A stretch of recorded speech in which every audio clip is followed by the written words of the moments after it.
Так, друзья, сегодня пришел к нам ноутбук Lenovo, дефектовали, разобрали. Итак, что у нас здесь с ним произошло? Его разорвали. Это стандартная проблема Lenovo. У них крышки разрывают. Вот. Ну и Рустам сейчас покажет и объяснит, что сломано и как мы это будем восстанавливать. Так, вот здесь мы видим, что шарнир сломан. Все крепление, весь механизм сломан. Здесь только замена. С этой стороны вырваны крепления. Вот такие вот закладные. Их будем восстанавливать, то есть напаивать пластик и устанавливать туда эти закладные.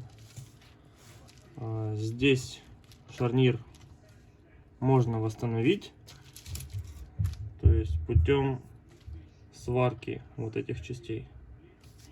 Будем восстанавливать. По результатам работ, то есть когда закончим, промежуточное видео делать не будем, разбавим на две части.